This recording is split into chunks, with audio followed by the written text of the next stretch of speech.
Herkese merhabalar, YouTube kanalıma hoş geldiniz. Bugün sizlere kolay, enfes bir şerbetli tatlı tarifi. İlk olarak şerbetini hazırlıyorum. Şerbetimiz soğuk olacak. 3 su bardağı toz şekeri tencereye alalım. 3,5 su bardağı su ekliyorum. İnce bir dilim limonu hafif sıkarak içine ekleyelim. Fokurdayana kadar yüksek ateşte fokurdadıktan sonra altını kısalım. 25 dakika daha kaynatmaya devam edelim. Daha sonra soğuması için dinlendirelim. Tatlının hamuru için 1 çay bardağı sıvı yağ ekliyorum. Yarım çay bardağı yoğurt, yarım çay bardağı su ekledim. 1 adet yumurta ekliyorum. 1 çimdik tuz ekleyelim. 1 çay kaşığı kabartma tozu. 1 yemek kaşığı sirke ekliyorum tam kabartma tozunun üzerine. İlk olarak bir çırpıcı yardımıyla karıştırıyorum. Kontrollü şekilde un ilavesi yapalım.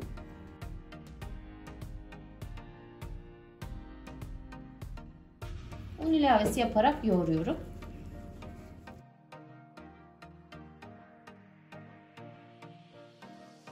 Toplam 3 su bardağı un kullandım. Ele yapışmayan yumuşak bir kıvamda. Hamur hazır. Hamurdan 3 eşit beze oluşturalım.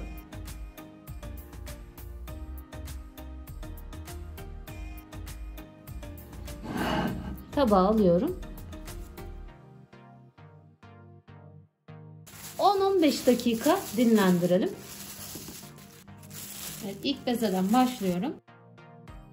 Açarken buğday nişastası kullanacağım. Kolay bir şekilde açılan yumuşacık bir kıvamda hamur. Merdane ile büyütebildiğimiz kadar büyütelim.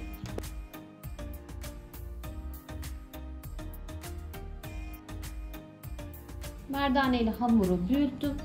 Bol bir şekilde nişasta ekleyelim. Karşılıklı kenar uzunluklarından 3'er çizik atıyorum. Yine aynı hizada olmasına dikkat edelim. Yine kenarlarından 2 çizik atalım. Kenardaki hamuru içe doğru katlıyorum. Ortaya katlayalım.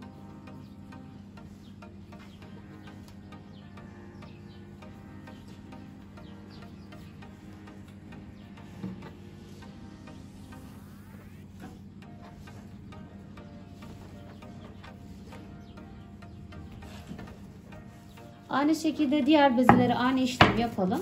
Şunu kapatıp dinlendiriyorum.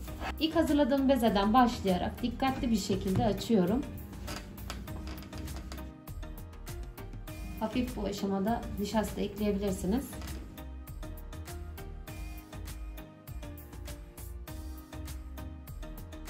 Merdane ile büyüttüğüm hamuru oklava ile büyütme işlemine devam ediyorum. Bir kenarından dikkatli bir şekilde katlayalım.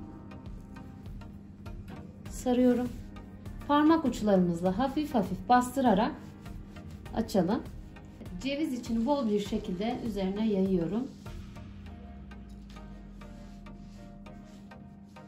Dikdörtgen formunda hamuru açmaya dikkat ettim bu aşamada.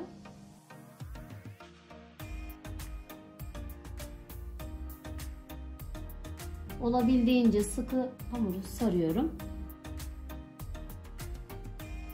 Diğer taraftan da hamuru saralım.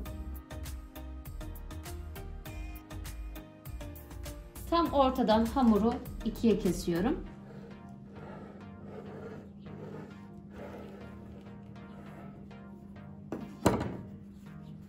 İyice sıkıştıralım.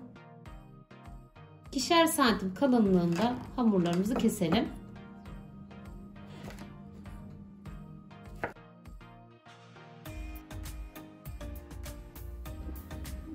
Dik şekilde fırın tepsisine alalım. Tatlıyı hazırladım. Tepsiye aldım. Tatlının üzeri için 150 gram tereyağı, 1 çay bardağı sıvı yağını yakmadan eritelim. Tereyağını erittim. Üzerindeki köpüklerini alıyorum. Mutlaka köpüklerini alalım. Baklavamız yanık yanık olur. Piştikten sonra. Üzerine eritmiş olduğum yağın berrak kısımlarından ekliyorum. 1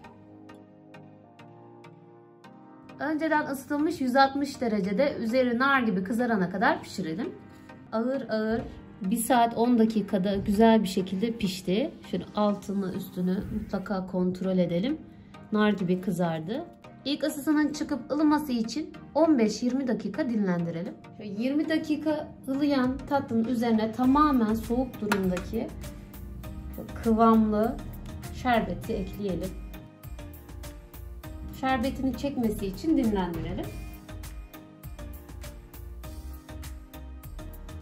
Tatlı 1 saat dinlendi.